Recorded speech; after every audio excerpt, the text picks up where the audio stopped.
Hello everyone, मैं एक नई कहानी में आपका स्वागत करता हूँ। उम्मीद करता हूँ आप और आपका पूरा परिवार स्वस्थ और अच्छे होंगे। तो चलिए आज सीधा कहानी की ओर बढ़ते हैं, तब तक आप चैनल को सब्सक्राइब कर लीजिए। हमें ऐसी कहानी पिछले साल की है, 10 जुलाई 2023 की।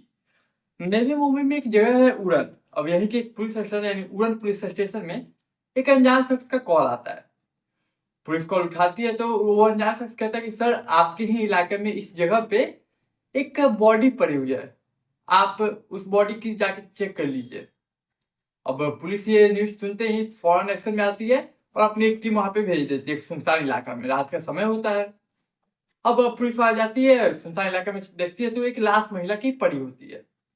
अब आस-पास छानबीन करते हैं कि महिला के मतलब कुछ सामान मिले जिससे उसकी आइडेंटिफिकेशन हो सके। अब आस-पास छान मिलते हैं लेकिन अफ़सोस कि कुछ वहाँ पे महिला का मिलता नहीं है।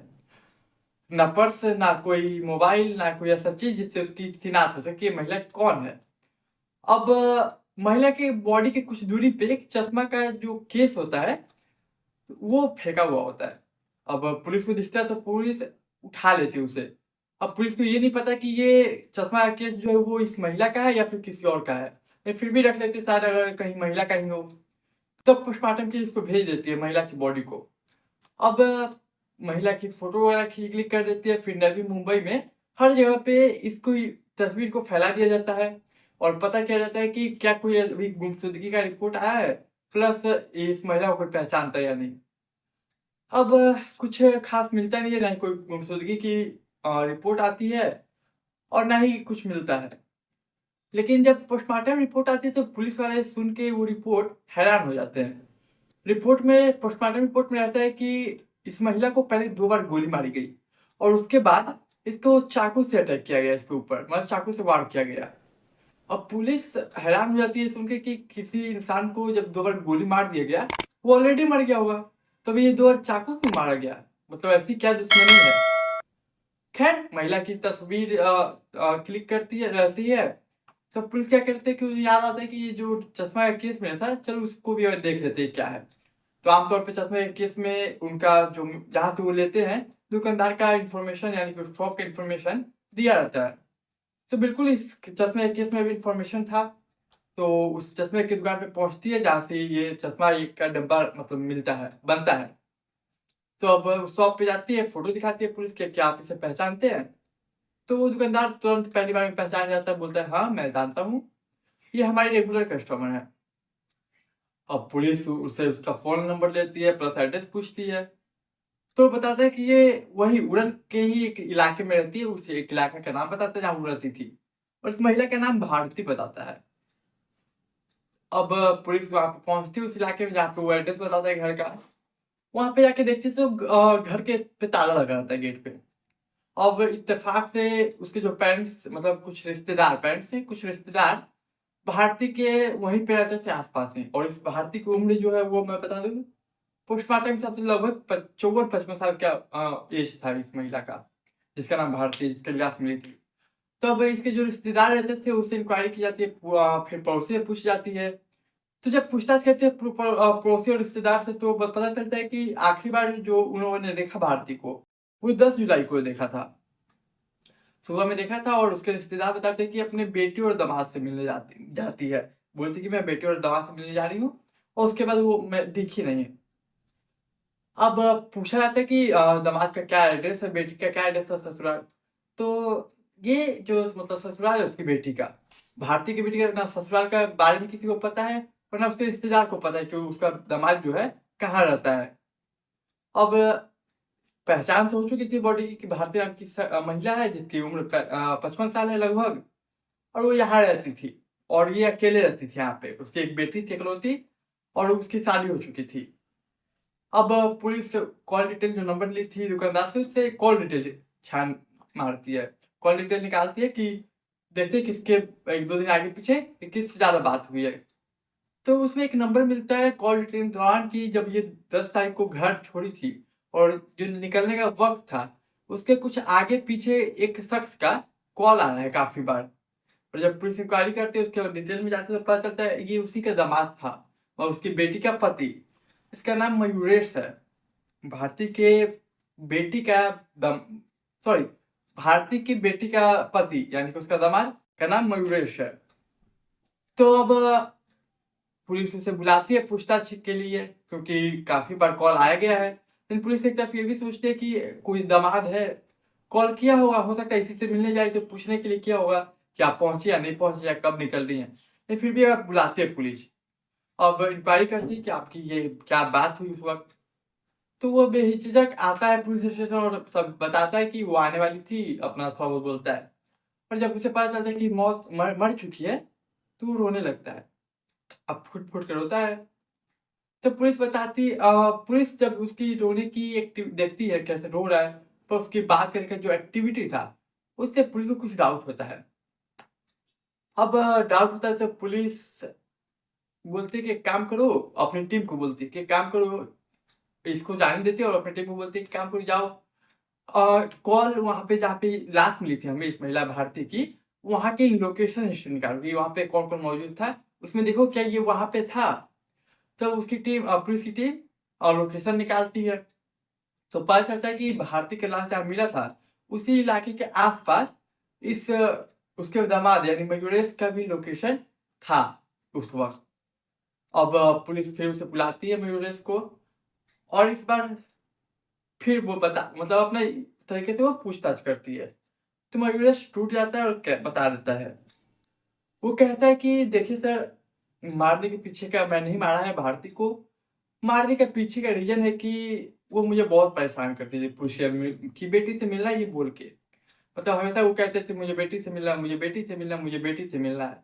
और मैं काफ़ी उससे इरिटेट हो चुका था। बस मैंने एक दिन उसे बुलाया मतलब 10 जुलाई को कि ठीक है आइए मैं बेटी से मिलवाता हूँ आपको। और 2 दोस्तों के जब मैं आया लेने के लिए उसे आया था तो 2 दोस्त को भी लेके आया था। अब मैं 2 दोस्त और वो निकल जाते हैं।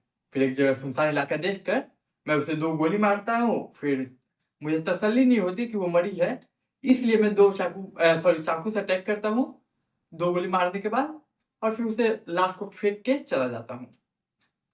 ये बयान वो देता है। अब पुलिस इसे ये बयान रिकॉर्ड करने के बाद जुडिशियल कस्टडी में भेज देती है। तब पुलिस वाले खुश में होते हैं कि बहुत जल्दी हमने इस केस को सॉर्ट आउट कर लिया, कंप्लीट कर लिया, पूरा केस अब क्लोज है।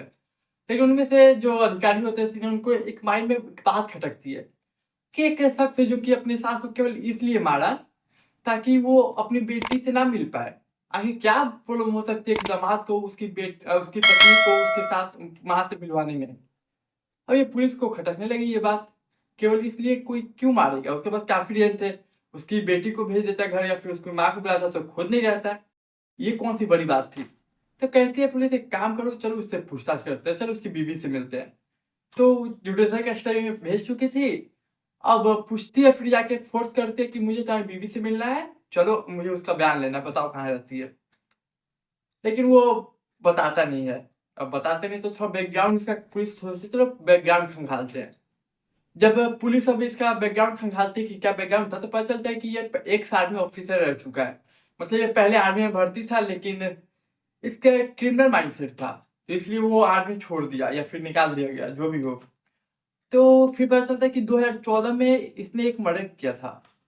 अब ये एक मर्डर करता है तो उस मर्डर केस में इसे उम्र कैद की सज़ा होती है।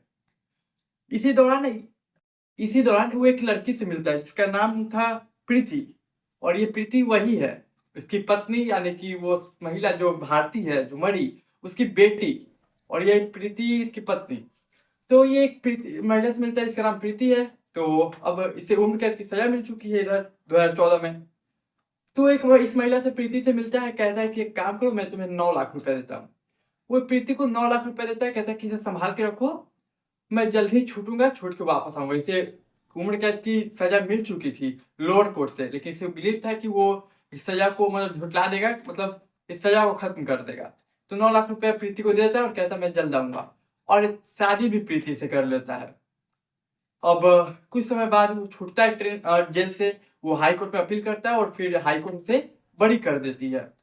अब वो जेल से छूट जाता है, फिर लीगल तरीके से प्रीति से शादी करता है। अब शादी करता है, सब कुछ सही चलता है।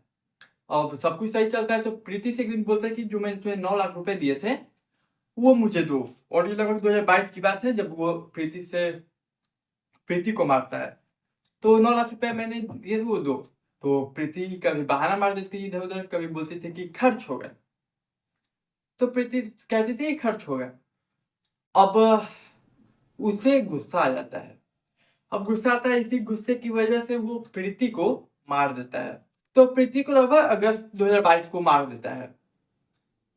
अब अगस्त 2022 को प्रीति को मारता है और 10 जुलाई 2023 को उसकी माँ को मार देता है। तो प्रीति को तो मार चुका है अगस्त 2022 को, और इस बीच ये प्रीति जो है वो प्रेग्नेंट भी थी। तो अक्सर माँ बात भी क्या करती थी, तो अब मारने के बाद अब माँ का कॉल आए, तो अब वो कैसे बात कराए उसकी बेटी से, बेटी तो मर चुकी है, और माँ कहती थी कि अब प्रेग्नेंट है तो उसे ख्याल रखना होगा, तो बात करते रहती थी। अब इधर वो बोलता है कि कभी ये बहाना मारता है कि कभी रिश्तेदार आए घर पे, कभी बोलता है कि वो घूमने गई है, कभी हम घूमने गए हैं, प्लस कभी कभी बोलते थे वो इस रिश्तेदार के पास है, उस रिश्तेदार के पास है। बीच बीच ये करते करते बहाना मारते मारते लगभग 1 साल ऑलमोस्ट गुजर जाता है। मतलब 8-10 महीने, जो 10 महीने 11 महीने कर लीजिए। अगस्त में बेटी मरी थी और 10 जुलाई को आखिरी बार वो बोलता है। तो अब टालते टालते टालते टालते एक दिन वो बोलता है जुलाई में ही कि ठीक है, मैं आपको बेटी से मिलवाऊंगा, मैं आता हूँ आपको लेने के लिए, आप रेडी रहिएगा। तो 10 जुलाई की तारीख थी, वो आता है अपने 2 दोस्त के साथ, उसकी माँ यानी भारती को मारता है, और फिर मार के कत्ल करके उसका पर्स वगैरह जो होता है, फोन जो होता है, वो रख लेता है। लेकिन इत्तेफाक से ये चश्मा जो था वो देखता नहीं है कि उसके हाथ में चश्मा है, और वो शायद मारता है तो उस वक्त ये चश्मा का बॉक्स जो था, केस, वो छूट जाता है और वहां आसपास गिर जाता है। तो यही हमारी आज की कहानी थी। उम्मीद करता हूँ आपको पसंद आई होगी। पसंद आए तो चैनल को सब्सक्राइब कीजिए, वीडियो को लाइक कीजिए, अपने दोस्त रिश्तेदार के साथ शेयर कीजिए। मैं मिलूंगा एक नई कहानी में, तब तक के लिए मुझे दीजिए इजाजत।